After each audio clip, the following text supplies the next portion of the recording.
شايفين يا جماعة الجمال؟ شايفين اللون عامل ازاي؟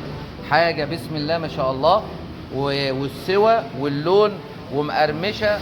السلام عليكم. وهنعمل مع بعض النهاردة فرخة هنعملها بطريقة جامدة جدا جدا.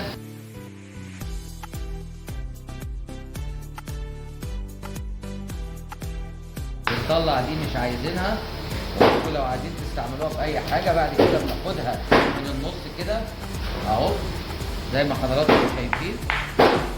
عايزين نشيل منها الجلد ده خالص اهو.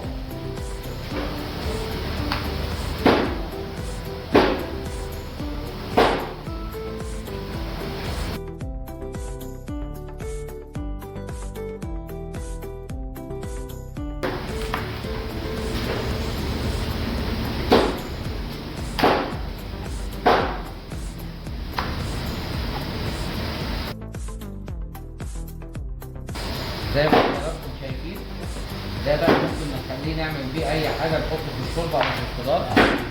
بعد كده هنتبلها مع بعض ونمرننها وازاي نسويها، وانتظرونا. وطبعا يا حضرات بعد ما غسلناها بالطريقه القمر دي شطفناها كويس جدا جدا. جبنا التوابل اللي معانا النهارده، معانا كركم، معايا بابريكا، معانا كمون، بهارات فراخ، فلفل اسمر، توم بودره، بصل بودره، ملح. كل ده بينزل مع بعضيه على الفراخ زي ما حضرتك شايفه كده اهو. وبندمج ده كله مع بعضيه تمام. وبنبقى حوالي غطا الازازه او غطيين الازازه خل، وبنسيبهم في المنيشن ده لمدة ساعتين. وهنكمل مع بعض الوصفة على بركة الله. بعد الفراخ ما اتمرنت كده وقعدت ساعتين معانا، اسمر وكركم وملح، هننزل عليه مع الدقيق المبهر ده. هنبهر الدقيق بتاعنا زي ما حضراتكم شايفين. والوصفة دي هنعمل فراخ اللي بتشتروها بمبالغ كبيرة في المحلات، اللي هي فراخ فيجيتار. هنروح منزلينها كده في المية، وبعد كده في الدقيق على طول اهو. الميه دي ميه متلجه جدا جدا جدا اهو. ونخلص الكميه كده ننزلها في الميه ساعه، وبعد كده في الدقيق على طول. هنروح واخدين في الدقيق المبهر كده زي ما حضراتكم شايفين. بنفضل نرفع في الفراخ كده حوالي 10 12 20 مره على قد ما تقدروا. نفرد صوابعنا ومن تحت لفوق زي ما حضرتك شايفه كده يا ست الكل اهو. بصوا الموضوع سهل جدا.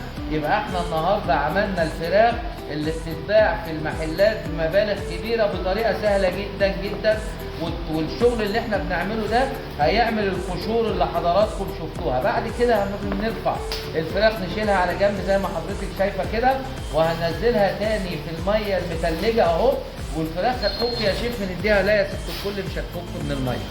ننزل بالفراخ تاني في الميه بتاعتنا اهو زي ما حضرتك شايفه، وهننزلها هنا تاني اهو. يبقى احنا خدناها بعد الغلاف الاولاني، هننزلها تاني في الميه المتلجه القمر دي. وما تخافيش، اعملي الطريقه وامشي مع خطوات الفيديو، هتلاقي النتائج مرضيه. وزي ما استسمحكم اللي ما اشتركش في القناه استسمحوا يشترك، ونعمل لايك للفيديو عشان يوصل اكبر عدد اهو. بنعمل ده بعد ما نزلناه في الميه تاني المتلجه. الميه دي تلج ورصاص يا جماعه. بنبتدي نغلفه كده. طب ليه رجعناه تاني بعد الدقيق للميه يا شيف؟ عارفين القشور اللي هي هتبقى على وش الفراخ من بره، هي دي اللي احنا عايزينها. وده لما بنردها في الميه تاني والدقيق بتاعنا بيدينا النتائج دي. بعد كده بنبتدي نحطها في الاطباق زي ما حضرتك شايفه كده، وهنحطها في الثلاجه لمده ساعه. وبعد كده هنقليها في زيت غزير وننتظر مع بعض السوى على بركه الله. وزي ما حضراتكم شايفين هننزل الفراخ في زيت غزير زي ما حضراتكم شايفين اهو. هنسيبه لمدة حوالي 14 دقيقة. والزيت ما يكونش سخن جامد مولع كده، يكون زيت معتدل ودرجة الحرارة بتاعته معتدلة. أول ما هتستوي هنشيك عليها وهننزل الكمية كلها، هنشيك عليها ونبتدي على بركة الله نطلعها. وبعد ما خرجت يا حضرات شايفين يا جماعة الجمال؟ شايفين اللون عامل ازاي؟ حاجة بسم الله ما شاء الله.